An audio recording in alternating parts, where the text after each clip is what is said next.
આપણે એક નવા ચેપ્ટરની શરૂઆત કરવા તરફ જઈ રહ્યા છીએ. ચેપ્ટરનું નામ છે સપુષ્પી વનસ્પતિઓમાં લિંગી પ્રજનનની પ્રક્રિયા. હવે આપણે જોઈએ છીએ તો પૃથ્વી પર મુખ્યત્વે આપણને જે સજીવો જોવા મળે છે મુખ્યત્વે બે પ્રકારે પ્રજનનની પ્રક્રિયા કરે છે. એક છે એમને આપણે કહીએ છીએ લિંગી પ્રજનનની પ્રક્રિયા અને બીજી પ્રક્રિયા છે એને કહીએ છીએ અલિંગી પ્રજનનની પ્રક્રિયા, એટલે કે સેક્સ્યુઅલ એન્ડ એસેક્સ્યુઅલ રિપ્રોડક્શન. તો જ્યારે આપણે ખાસ કરીને વનસ્પતિ માટે વાત કરીએ છીએ ત્યારે અહીંયા આગળ આપણે સપુષ્પી વનસ્પતિની વાત કરીએ છીએ. એમાં પણ ખાસ કરીને આવૃત્ત બીજધારી વનસ્પતિ માટે આપણે વાત કરી રહ્યા છીએ. ઓકે, હવે આપણે જાણીએ છીએ કે આપણે ઘણા બધા અલગ અલગ ટાઈપના ફ્લાવર્સ જોયા છે કે જેના રંગ અલગ અલગ પ્રકારના છે, સુગંધ અલગ અલગ પ્રકારની છે. તો આ કોઈ સંરચના છે એ કુદરતે મનુષ્ય માટે બનાવી છે એવું જરૂરી નથી. ભલે આપણે એને અલગ અલગ રીતે ઉપયોગમાં લઈએ છીએ પણ રિયાલિટીમાં જોઈએ તો એ બધા જ એમના લક્ષણો છે ને એ પુષ્પના અમુક પ્રજનનિક કેરેક્ટર છે, એટલે કે રિપ્રોડક્ટિવ કેરેક્ટર છે, પ્રજનનિક લક્ષણો છે કે જેના વડે પુષ્પ જે છે એ પોતે પોતાના જીવનચક્રની પ્રક્રિયા પૂરી કરે અને એના અંતે સંતતિ તરીકે બીજનું નિર્માણ કરે અને એ બીજ છે એ ભવિષ્યમાં એના જેવો જ નવો પ્લાન્ટ આવે. બરાબર? તો આ જે પ્રક્રિયા છે એમાં સપુષ્પી વનસ્પતિ છે એ લાક્ષણિક ઉદાહરણ તરીકે આપણે ભણીએ છીએ. બરાબર? ઓકે, તો સૌથી પહેલા આની અંદર વાત કરીએ કે પુષ્પ જે છે એનું નિર્માણ કેવી રીતે થાય છે. આપણે જોઈએ છીએ કે વનસ્પતિના બાકી જે બધા જ પ્રકારની ઉપર ભાગ આવેલા હોય. મુખ્યત્વે વનસ્પતિમાં જોઈએ તો મૂળ, પ્રકાંડ, પર્ણ અને પ્રજનનિક ભાગ તરીકે પુષ્પ જોવા મળે છે. બરાબર? તો એની અંદર આપણે વાત કરીએ તો મૂળ, પ્રકાંડ અને પર્ણ વનસ્પતિની અંદર જ્યારથી બીજનું અંકુરણ થાય ત્યારથી જોવા મળે છે. ફોર એક્ઝામ્પલ આપણી પાસે અહીંયા આગળ એક બીજ છે.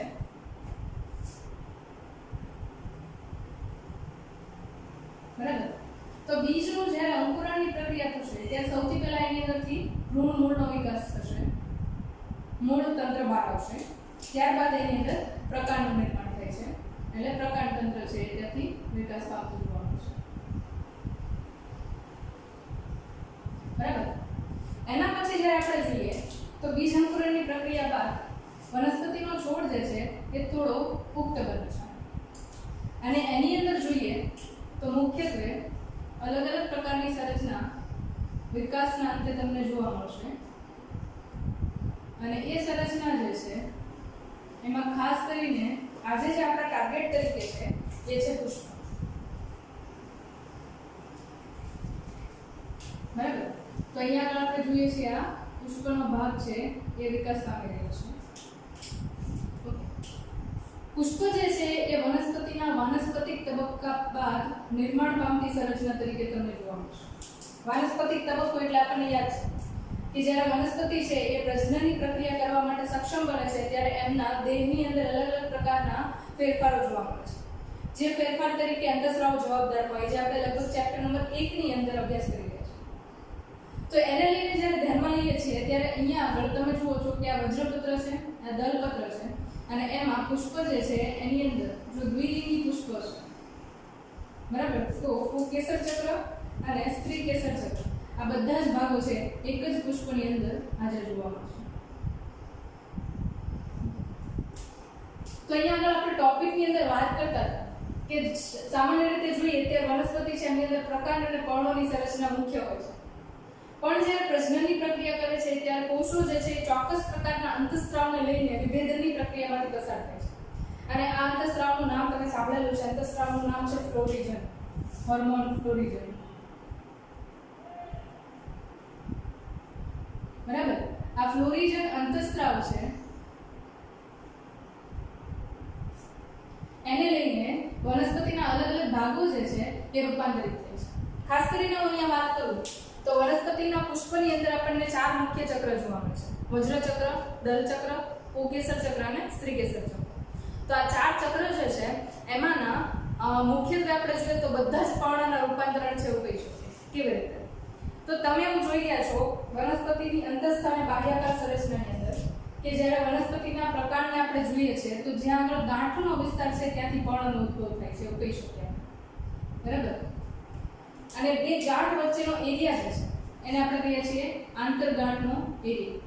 એટલે કે વનસ્પતિની અંદર જ્યાંથી પણ પર્ણ અને ડાળીનો વિકાસ થાય છે એ બધા જ ભાગ છે એને ગાંઠનો વિસ્તાર એટલે કે નોડ કહેવામાં આવે છે.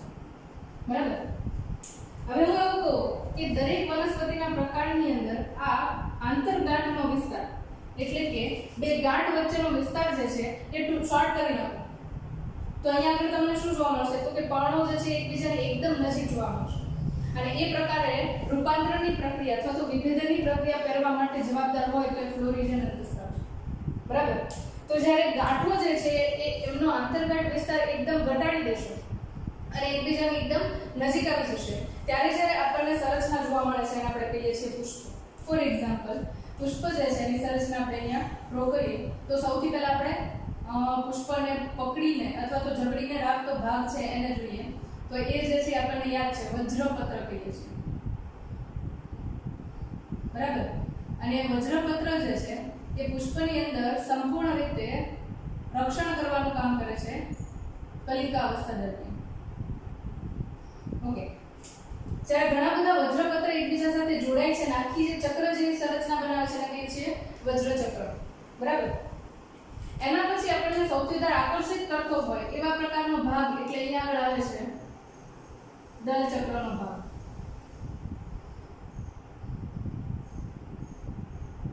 દલચક્ર જે છે એ સૌથી વધારે આકર્ષિત હોય અથવા તો ફટાફટ કોઈનું પણ ધ્યાન છે એને ખેંચવા માટે અલગ અલગ પ્રકારના રંગ ધરાવે છે. બરાબર. રંગ ધરાવે છે એની પાછળનું કારણ છે કે એની અંદર અલગ અલગ પ્રકારના પિગમેન્ટ્સ એટલે કે રંજક દ્રવ્યો છે જે લગભગ ચેપ્ટર નંબર 13 ની અંદર આપણે વાત કરી. બરાબર. તો લાલ રંગ છે, પીળો રંગ છે, બધા માટે અલગ અલગ પ્રકારના રંજક દ્રવ્યો પિગમેન્ટ આવેલા હોય જેના કારણે પુષ્પ જે છે એમના દલપત્રો છે, વજ્રપત્ર છે કે શ્રીકેસર ચક્ર કે પુંકેસર ચક્ર અલગ અલગ પ્રકારના રંગ ધરાવે છે. બરાબર. તો અહીંયા આગળ આ જે છે દલપત્ર આવેલા છે એના પછીની સંરચના જોઈએ તો આપણને જોવા મળે છે પુંકેસર ચક્ર અથવા તો પુંકેસર જોવા મળે છે. બરાબર. પુંકેસર જોઈએ તો એની અંદર તમને તંતુમય સંરચના જોવા મળે છે અને ઉપરની તરફ આવા કંઈક ફૂલેલા ભાગો જોવા મળે છે. જો કે આપણે એનું ડિટેલ સ્ટ્રક્ચર છે એ જોઈએ છીએ. અને સૌથી અંદરની તરફ જુઓ તો ત્યાં આગળ તમને સૌથી અગત્યનો ભાગ એટલે કે શ્રીકેસર ચક્ર જે છે અથવા તો સ્ત્રીકેસર જે છે એ ત્યાં આગળ જોવા મળે છે. અને એની અંદરની બાજુ તમે જુઓ તો અંડકની સંરચના છે એ તમને હાજર જોવા મળે છે કે જેના વડે બીજનું નિર્માણ થાય છે અથવા તો અંડકોષનું નિર્માણ થાય છે. આટલી પ્રક્રિયા તમે જુઓ. હવે એની અંદર આપણે અહીંયા વાત કરતા હતા ગાંઠના વિસ્તાર છે એકદમ નજીક આવી ગયા. આ એક પર્ણ ઉદ્ભવ્યું, પર્ણનો એ ભાગ છે એ ગાંઠનો વિસ્તાર છે એ સૌથી નજીક આવી ગયો. પછી બીજું ચક્ર દલચક્ર, બીજા પર્ણ રૂપાંતરિત થયા પુંકેસર ચક્ર અને શ્રીકેસર ચક્ર. તો તમે જોઈ શકો કે ચાર પર્ણો જે છે એ અલગ અલગ રીતે રૂપાંતરિત થઈને પુષ્પની સંરચના કરી અને બે ગાંઠ વચ્ચેનો આંતરગાંઠ એરિયા જે છે એને એકદમ ઓછો કરી નાખ્યો કે નહિવત કરી નાખ્યો જેના કારણે પુષ્પની સંરચના બનતી જોવા મળે છે.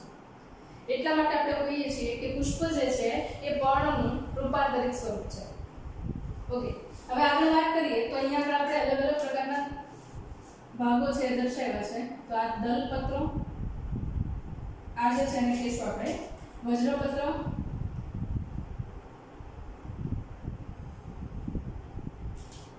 એના પછી આ જે છે એને કહીશું આપણે સ્ત્રીકેસર. જો કે સ્ત્રીકેસર છે એની અંદર પણ ઘણા બધા અલગ અલગ ભાગ હોય છે. અને છેલ્લે જે બ્લુ કલર છે એને આપણે કહીએ છીએ પુંકેસર. બરાબર. તો આવા અલગ અલગ ભાગ જે છે એ આપણને પુષ્પની અંદર જોવા મળે છે. હવે એની અંદર આપણે ભાગ છે ઓકે આ જે સંરચના જોઈએ આપણે પુષ્પની સંરચના જોઈએ.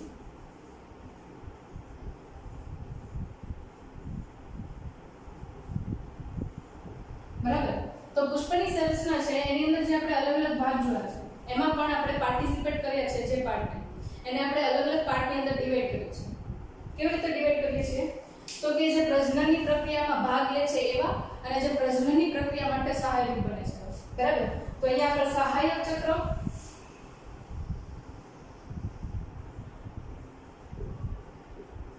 અને મુખ્ય ચક્ર એવા બે ભાગની અંદર આપણે વિભાજિત કર્યું છે. કીધું એ મુજબ કે જે પ્રજનનની પ્રક્રિયામાં ભાગ લેતા નથી પણ પ્રજનનની પ્રક્રિયા માટે સહાય કરે છે તો એને આપણે કહીશું સહાયક ચક્રો. તો અહીંયા આગળ દલચક્ર. ઓકે. દલચક્ર કોને કહેવાય આઈડિયા આવશે તમને. જ્યારે ઘણા બધા દલપત્રો છે એકબીજા સાથે ગોઠવાય અને આખી જે ચક્રીય સંરચના બનાવે એને તમે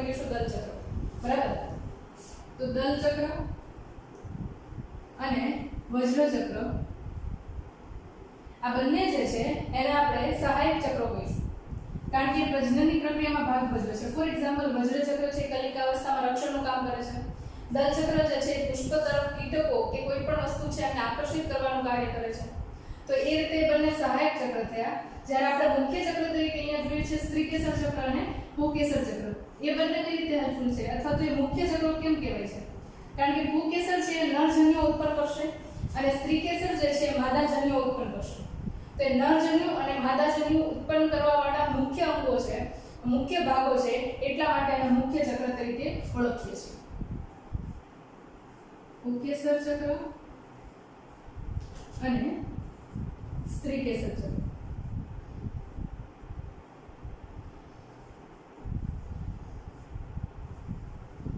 બરાબર. તો આ જે છે મુખ્યત્વે આપણે પુષ્પ માટેની જે કોઈ પણ સંરચના હતી એના માટે વાત કરી. ઓકે, હવે આગળ આપણે વાત કરવાની છે કે પુષ્પ જે છે એમની અંદર અલગ અલગ સંરચનાઓ છે એના વડે નરજન્યુ અને માદાજન્યુનું નિર્માણ કેવી રીતે થાય છે. બરાબર. ઓકે, હવે એના પહેલા ખ્યાલ લઈ લઈએ કે પ્રજનનની પ્રક્રિયા સપુષ્પી વનસ્પતિમાં થાય છે તેમાં કયા કયા ટોપિક જે છે આપણે ભણવાના છે અથવા તો ડિસ્કસ કરવાના છે, રાઈટ? તો એ ટોપિક પર પહેલા આપણે વાત કરીએ. તો મુખ્યત્વે સપુષ્પી વનસ્પતિમાં લિંગી પ્રજનનની પ્રક્રિયા છે એમાં પહેલા આપણે જોશું તો કે એક તો જોઈ લીધી આપણે પુષ્પની સંરચના. હવે આપણે જોઈએ છીએ જન્યુજનનની પ્રક્રિયા.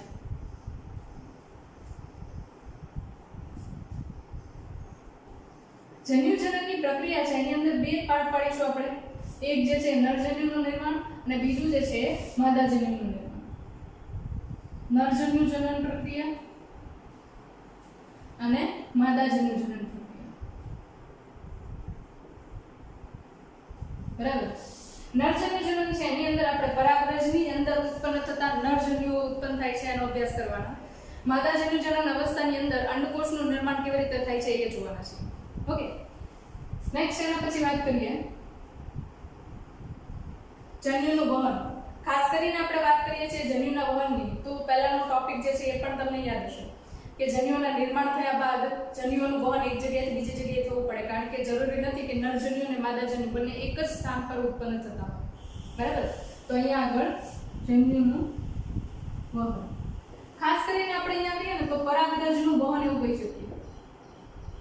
પોલર ગ્રેનનું ટ્રાન્સફર. ઓકે, એ પ્રક્રિયા છે અને આપણે ચોક્કસ નામ આપીએ છીએ પરાગગ્રહણની પ્રક્રિયા.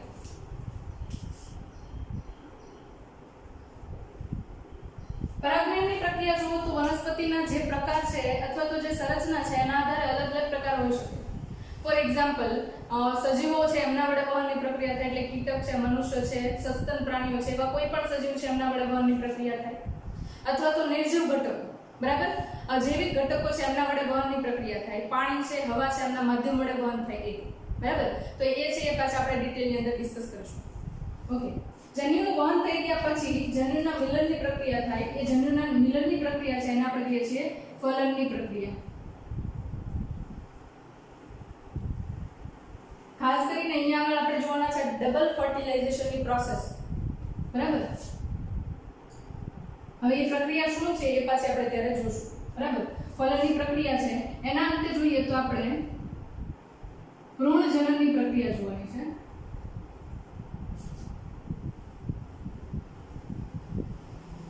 ઓકે, આપણે જોયું કે ફલનની અંદર નરજન્યુ પ્લસ માદાજન્યુ બંને જોડાઈ ગયા એટલે અહીંયા ગયું યુગ્મનજ.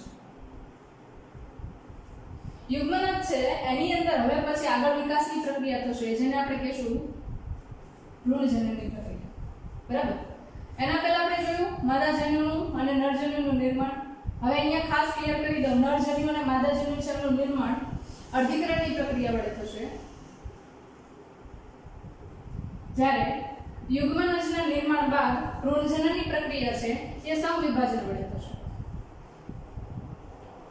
ખાસ કરીને આપણે જે વાત કરીએ છીએ, બરાબર, એ સપુષ્પી વનસ્પતિ માટે વાત કરીએ છીએ. તો ખાસ અહીંયા આ યાદ રાખવું બહુ જરૂરી છે કે જન્યુઓનું નિર્માણ અર્ધીકરણ વડે થશે અને યુગ્મનજ બાદ ભ્રૂણજનનની પ્રક્રિયા છે એ સમવિભાજન વડે થશે. ઓકે, કંઈ પણ ડાઉટ રહેતો હોય કે ક્લિયર અત્યારે નથી થતું તો કોઈ પ્રોબ્લેમ નથી, કારણ કે આપણે આ ટોપિક જે છે એના એક એક પોઈન્ટને ડિટેલમાં ડિસ્કસ કરવાના છે. ભ્રૂણજનનની પ્રક્રિયા થઈ ગયા બાદ વનસ્પતિ જે છે પોતાનું અસ્તિત્વ ટકાવી રાખવા માટે સૌથી અગત્યની વસ્તુનું નિર્માણ કરે છે, જેને આપણે કહીએ છીએ બીજ નિર્માણની પ્રક્રિયા. બરાબર? શું કહીએ છીએ આપણે એને? બીજ નિર્માણની પ્રક્રિયા. અને બીજ નિર્માણની પ્રક્રિયા સાથે સાથે ફળ નિર્માણની પણ પ્રક્રિયા થાય છે.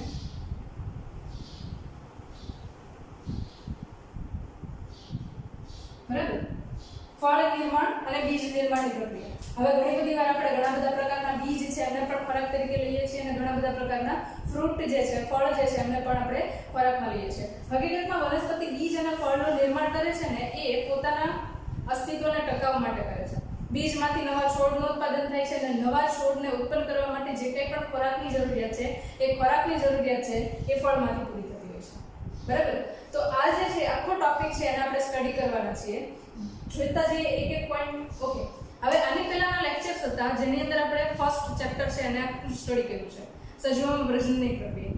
તો એ પ્રજનનની પ્રક્રિયા છે ને એને આપણે 3 પાર્ટની અંદર ડિવાઈડ કરીએ છીએ. એકને કહીએ છીએ પૂર્વ પ્રજનન પ્રક્રિયા, બીજાને કહીએ છીએ પ્રજનન તો નહીં કહીએ, પૂર્વ ફલન ઘટનાઓ, ફલન અને પશ્ચ ફલન ઘટનાઓ.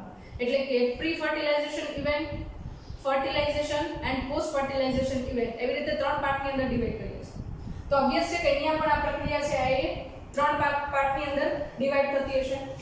તો એ પાર્ટ જે છે આપણે જોઈ લઈએ. આપણે અહીંયાનો જે આટલો પાર્ટ છે એ આપણે કહીશું પૂર્વ ફલન ઘટના.